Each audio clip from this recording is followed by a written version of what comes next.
चलिए जानते हैं आज देश और दुनिया की सिलेक्टेड काम की और महत्वपूर्ण 25 बड़ी खबरों को सिर्फ 10 मिनट में। पर अभी तक आपने इस वीडियो को लाइक नहीं किया है तो लाइक कर दें और इस चैनल को सब्सक्राइब भी कर लीजिए। जय देहाद्र ने मोहित्रा के खिलाफ मानहानि का केस वापस लिया। बोले मैं शांति की पहल करने को तैयार, बशर्ते महुआ मेरे खिलाफ झूठ न फैलाए। जी हां दोस्तों, वकील जय देहाद्र ने टीएमसी नेता महुआ मोहित्रा के खिलाफ दिल्ली हाईकोर्ट में दायर की गई मानहानि केस को वापस ले लिया है। देहाद्र ने इसे पीस ऑफरिंग यानी कि अपनी तरफ से शांति की पहल बताया। इस साल की शुरुआत में देहाद्राई ने दिल्ली हाईकोर्ट में मानहानि का यह मुकदमा दाखिल करवाया था। इसमें उन्होंने महुआ से 2 करोड़ रुपए के मुआवजे की मांग भी की थी। उन्होंने अपनी शिकायत में कहा था कि जब से उन्होंने महुआ के खिलाफ संसद में पैसे लेकर सवाल पूछने की शिकायत सीबीआई में दर्ज कराई है, उसके बाद से महुआ ने उनकी इमेज खराब करने के लिए कैंपेन लॉन्च कर दिया है। उन्होंने कहा है कि महुआ उनके खिलाफ गलत, अभद्र और अपमानजनक बातें फैला रही है। चलिए दोस्तों जान लेते हैं इसके बाद अगली बड़ी खबर। संजय दत्त के बाद अब तमन्ना भाटिया को समन। बैटिंग ऐप पर आईपीएल स्ट्रीमिंग से जुड़ा है मामला, महाराष्ट्र साइबर सेल करेगी पूछताछ।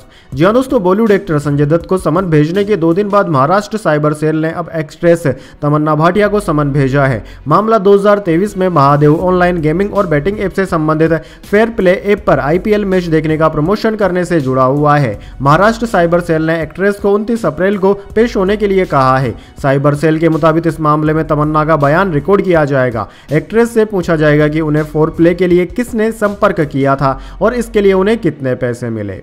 चलिए दोस्तों जान लेते हैं इसके बाद अगली बड़ी खबर। 2 भारतीय दिग्गजों ने हार्दिक पांड्या को किया अपनी विश्व कप टीम से बाहर। 3 बड़ी वजहों ने पांड्या की बढ़ा दी है मुश्किलें। जी हां दोस्तों, हार्दिक पांड्या ने सपने में भी नहीं सोचा होगा कि मुंबई इंडियंस का कप्तान बनते ही उनकी ऐसी मुश्किलें शुरू हो जाएगी जो उन्हें यहां तक ले जाएंगी जहां भारतीय दिग्गज उन्हें T20 विश्व कप टीम में भी जगह नहीं देंगे। दरअसल दोस्तों, पांड्या के लिए हालात बहुत मुश्किल चल रहे हैं। पिछला कुछ समय मैदान से बाहर से लेकर भीतर तक उनके लिए अच्छा नहीं रहा। वहीं कुछ खिलाड़ियों के असाधारण और उनके खुद के साधारण प्रदर्शन ने अब उनके T20 विश्व कप टीम में चयन पर पैच फंसा दिया है। यह इस तरीके से आप समझ सकते हैं कि वीरेंद्र सहवाग और हरभजन दोनों ने ही चुनी अपनी अपनी T20 की टीम में हार्दिक पांड्या को जगह नहीं दी है।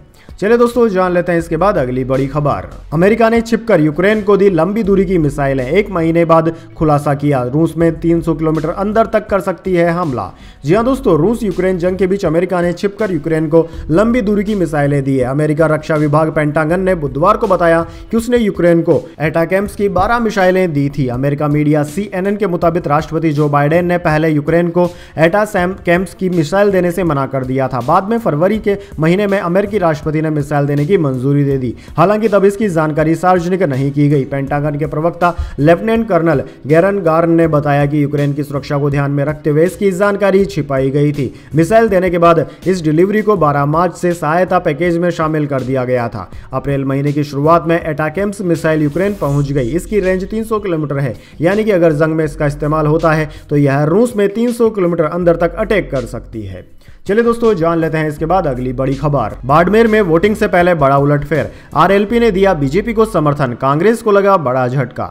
जी हां दोस्तों, बाड़मेर जैसलमेर लोकसभा चुनाव में मतदान से पहले बड़ा उलटफेर हो गया है। मतदान से 1 दिन पहले ही कांग्रेस पार्टी को बड़ा झटका लगा है। इंडिया गठबंधन में हनुमान बेनीवाल की राष्ट्रीय लोकतांत्रिक पार्टी ने बाड़मेर जैसलमेर लोकसभा क्षेत्र में बीजेपी को समर्थन दिया है। बीजेपी के प्रत्याशी कैलाश चौधरी के समर्थन में कल मतदान करने का ऐलान कर दिया है। आरएलपी के जिला संयोजक गजेंद्र चौधरी ने बताया कि राष्ट्रीय लोकतांत्रिक पार्टी का कांग्रेस के साथ गठबंधन है, लेकिन बाड़मेर जिले में कांग्रेस के नेता गठबंधन धर्म नहीं निभा रहे हैं, आरएलपी को खत्म करना चाह रहे हैं। इसलिए लोकसभा चुनाव से प्रचार प्रसार में हनुमान बेनीवाल की सभा तक नहीं करवाई गई। इसको लेकर कार्यकर्ताओं में आक्रोश का माहौल है। आज आरएलपी कार्यकर्ताओं ने बैठक कर बीजेपी प्रत्याशी कैलाश चौधरी को समर्थन दे दिया। चलिए दोस्तों जान लेते हैं इसके बाद अगली बड़ी खबर। फिलीपींस के राष्ट्रपति का डीप फेक ऑडियो हुआ वायरल, चीन पर कार्रवाई की धमकी देते सुनाई दी है। सरकार ने कहा इससे विदेश नीति को खतरा है। जी हां दोस्तों, फिलीपींस के राष्ट्रपति फर्डिनेंड मार्कोस जूनियर का एक डीप फेक ऑडियो वायरल हो रहा है जिसमें वे चीनी सेना पर कार्रवाई करने की धमकी दे रहे हैं। राष्ट्रपति की इस फेक ऑडियो क्लिप पर फिलीपींस ने चिंता जताई, कहा है कि इससे उनकी विदेश नीति पर असर पड़ सकता है। वायरल फेक ऑडियो क्लिप में फिलीपींस के राष्ट्रपति फर्डिनेंड कार्लोस जूनियर कह रहे हैं कि अगर चीन फिलीपींस पर हमला करता है तो सेना कार्रवाई करे, वे बीजिंग और फिलीपींस के लोगों को और नुकसान नहीं पहुंचाने देंगे। चलिए दोस्तों जान लेते हैं इसके बाद अगली बड़ी खबर। गलत समझ, भारत ने मानवाधिकारों पर अमेरिका की रिपोर्ट को बताया पूरी तरह भेदभावपूर्ण। जी हां दोस्तों, भारत ने मानवाधिकारों के कथित उल्लंघन पर अमेरिकी विदेश विभाग की हालिया रिपोर्ट को सिरे से खारिज कर दिया है। अमेरिका ने अपनी रिपोर्ट में कहा है कि मणिपुर और जम्मू कश्मीर में मानवाधिकारों का उल्लंघन हुआ है। भारत सरकार ने इस रिपोर्ट को भेदभावपूर्ण बताया। विदेश मंत्रालय ने कहा कि अमेरिकी विदेश विभाग का यह दस्तावेज पक्षपातपूर्ण है। यह भारत के प्रति उनकी खराब समझ को भी दिखाता है। भारत ने अमेरिका में नस्लीय हिंसा और फायरिंग के मामलों का जिक्र किया। विदेश मंत्रालय के प्रवक्ता रणदीप जायसवाल ने गुरुवार को वीकली मीडिया ब्रीफिंग में कहा कि एक डाइवर्स सोसाइटी के तौर पर भारत धार्मिक आजादी और मानवाधिकारों का सम्मान करता है। अमेरिका के साथ बातचीत में हमने वहां के मुद्दों पर ध्यान दिलाया है। इसमें नस्ल और मूल के आधार पर होने वाले हमले, हेट क्राइसिस और गन वायलेंस के मुद्दे शामिल है। चलिए दोस्तों जान लेते हैं इसके बाद अगली बड़ी खबर। अरुणाचल प्रदेश में लैंडस्लाइड, नेशनल हाईवे 313 का बड़ा हिस्सा ढहा। चीन सीमा से सटी दिबांग वैली का संपर्क देश से टूटा। जी हां दोस्तों, अरुणाचल प्रदेश के दिबांग वैली में लैंडस्लाइड के चलते नेशनल हाईवे 313 का बड़ा हिस्सा ढह गया। चीन सीमा से लगे दिबांग वैली जिले का संपर्क पूरे देश से कट गया है। दिबांग वैली जिला प्रशासन के मुताबिक बुधवार को हाईवे पर लैंडस्लाइड हुई थी। चलिए दोस्तों जान लेते हैं इसके बाद अगली बड़ी खबर। प्रधानमंत्री बोले, मोदी 56 इंच का सीना तान कर खड़ा। कहा, इंदिरा गांधी की प्रॉपर्टी बचाने के लिए राजीव ने कानून बदला, राहुल फिर लाना चाहते हैं। जी हां दोस्तों, प्रधानमंत्री मोदी लगातार दूसरे दिन मध्य प्रदेश में आए। मोदी ने मुरैना के पुलिस परेड ग्राउंड में भाजपा के लोकसभा प्रत्याशी शिव मंगल सिंह तोमर के समर्थन में सभा की। प्रधानमंत्री ने कहा कि कांग्रेस के शहजादे को देश के प्रधानमंत्री को भला बुरा कहने में मजा आता है। मैं टीवी और सोशल मीडिया पर देख रहा हूं कि इससे लोग दुखी हो रहे हैं। मैं कहता हूं दुखी ना हो, क्योंकि नामदार तो कामदार को हमेशा गाली गलौज करते आए हैं। प्रधानमंत्री ने कहा कि देश कह रहा है कि कांग्रेस की लूट जिंदगी के साथ भी और जिंदगी के बाद भी। आपके हितों की रक्षा के लिए मोदी दीवार बनकर खड़ा है। ये गाली गलौज इसलिए हो रहा है क्योंकि मोदी 56 इंच का सीना तानकर खड़ा हो गया है। इनके मंसूबे सफल नहीं होंगे, ये मोदी की गारंटी है। चलिए दोस्तों जान लेते हैं इसके बाद अगली बड़ी खबर। अगले साल ऑप्टिमस रोबोट बेचना शुरू कर सकता है टेस्ला। वेयर हाउसिंग, रिटेल और मैन्युफैक्चरिंग जैसे इंडस्ट्रीज में काम कर सकेगा।